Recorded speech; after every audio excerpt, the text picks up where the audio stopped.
નમસ્કાર દર્શક મિત્રો. તો મિત્રો આજે આપણે જાણીશું આવતા મહિને થનારા 6 ફેરફારો વિશે, જેમાં મિત્રો અમુક કામો એવા છે જે તમારે 31 તારીખ પહેલા પતાવી લેવા જરૂરી છે, જેથી મિત્રો તમારા ખિસ્સા પર અસર ના પડે. મિત્રો દરેક ફેરફાર જણાવું એ પહેલા ગુજરાતના જે પણ મિત્રો આપણી આ યુટ્યુબ ચેનલમાં નવા છે તેને વિનંતી કરીશ કે આપણી આ ચેનલને સબસ્ક્રાઇબ કરી લે, જેથી કરીને દિવસભરના કામના અને લોકોપયોગી સમાચાર તમને આપણી આ ચેનલના માધ્યમથી સૌથી પહેલા મળી રહે. તો મિત્રો વાત કરીએ તો કેન્દ્ર સરકારનું વચગાળાનું બજેટ 1 ફેબ્રુઆરીએ રજૂ થવા જઈ રહ્યું છે. મોદી સરકારના બીજા કાર્યકાળમાં વચગાળાનું બજેટ હશે. કરમુક્તિ અને રાજકોષીય સુધારાની અપેક્ષા છે. મિત્રો બજેટ સિવાય ફેબ્રુઆરીમાં કેટલાક અન્ય નિયમોમાં ફેરફાર થવા જઈ રહ્યા છે, જેમાં એનપીએસના આંશિક ઉપાડ અને સોવરિન ગોલ્ડ બોન્ડ સ્કીમના નવા હપ્તા, એસબીઆઈ હોમ લોન અભિયાનમાં ફેરફાર અને અન્ય નિયમો લાગુ કરવામાં આવશે, જે મિત્રો તમારે જાણવા ખૂબ જ જરૂરી છે. જેમાં મિત્રો સૌપ્રથમ વાત કરીએ તો 1 ફેબ્રુઆરી રજૂ થવાનું છે વચગાળાનું બજેટ. નરેન્દ્ર મોદીના નેતૃત્વવાળી સરકારના આ કાર્યકાળનું આ છેલ્લું બજેટ હશે. દેશના વિકાસને ધ્યાનમાં રાખીને અનેક ક્ષેત્રો માટે મોટી જાહેરાતો કરવામાં આવી શકે છે. ઘણા નિષ્ણાતોએ કહ્યું છે કે તેઓ આશાવાદી છે કે સરકાર મૂડી ખર્ચમાં વધારો કરશે.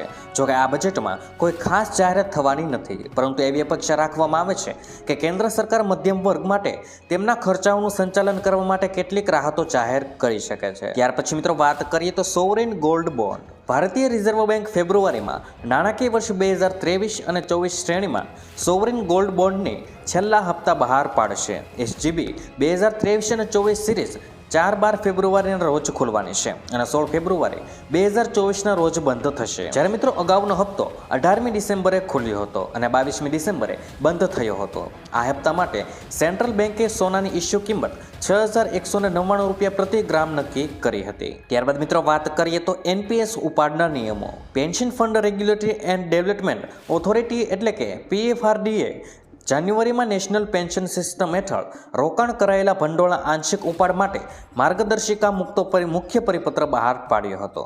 પેન્શન બોર્ડે સ્પષ્ટતા કરી છે કે સબસ્ક્રાઇબર્સ પ્રથમ મહિનાની ખરીદી અથવા તો બાંધકામ માટે જ આંશિક ઉપાડ કરી શકે છે. મિત્રો આ નિયમ 1 ફેબ્રુઆરીથી લાગુ થવા જઈ રહ્યો છે. ત્યારબાદ મિત્રો વાત કરીએ તો ફાસ્ટેગનું KYC. National highway authority of ઇન્ડિયાએ કહ્યું છે કે કેવાયસી વગરના તમામ ફાસ્ટેગ 31 જાન્યુઆરી પછી નિષ્ક્રિય થઈ જવાના છે. 1 ફેબ્રુઆરી યુઝર્સે ખાતરી કરવી પડશે કે તેમના ફાસ્ટેગ માટે કેવાયસી પૂર્ણ થઈ ગયું છે. લગભગ 7 કરોડ ફાસ્ટેગ જારી કરવામાં આવ્યા છે, પરંતુ માત્ર 4 કરોડ જ સક્રિય છે. મિત્રો આ સિવાય 1.2 કરોડ ડુપ્લિકેટ ફાસ્ટેગ છે. ત્યારબાદ મિત્રો વાત કરીએ તો એસબીઆઈ હોમ લોન પર છૂટ. સ્ટેટ બેંક ઓફ ઇન્ડિયા હાલમાં તેના ગ્રાહકોને હોમ લોન પર રાહતો આપી રહી છે. મિત્રો એસબીઆઈ 65 બેઝિસ પોઈન્ટના જેટલા ઓછા વ્યાજ દરે હોમ લોન ઓફર કરે છે. હોમ લોન પર પ્રોસેસિંગ ફી અને કનેક્શન માટેની છેલ્લી તારીખ 31 જાન્યુઆરી 2024 છે. મિત્રો આ રાહત ફ્લેક્સીપે, એનઆરઆઈ, નોન સેલરી, પ્રેવિઝલ અને અન્ય માટે ઉપલબ્ધ છે. ત્યારબાદ મિત્રો આગળ વાત કરીએ તો ધનલક્ષ્મી એફડી યોજના. મિત્રો પંજાબ એન્ડ સિંધ બેંકની ધનલક્ષ્મી 444 ડેની નામની વિશેષ એફડીની સ્કીમ ચાલી રહી છે, જે મિત્રો 31 જાન્યુઆરી 2024 સુધીની છે. બેંકે છેલ્લી તારીખ 30 નવેમ્બર 2023થી વધારીને 31 જાન્યુઆરી 2024 કરી હતી. આવી સ્થિતિમાં જે લોકો એફડી એટલે કે ફિક્સ ડિપોઝિટમાં પૈસા રોકે છે તેઓ આ એફડીમાં પૈસા રોકી શકે છે. મિત્રો આ એફડીની મુદત 444 દિવસની છે અને વ્યાજદર 7.4% છે. અને મિત્રો સુપર સિનિયર માટે 8.5% વ્યાજદર રાખવામાં આવ્યો છે. એટલે કે મિત્રો વૃદ્ધ લોકો માટે આ વ્યાજદર 8.5% છે. તો મિત્રો આજના દરેક સમાચાર અહીં કામના પૂર્ણ થાય છે.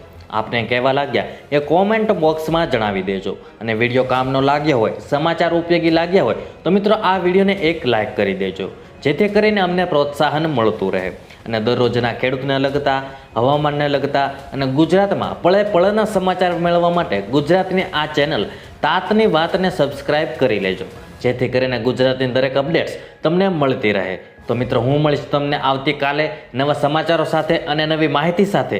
ત્યાં સુધી મિત્રો મને રજા આપશો. ધન્યવાદ.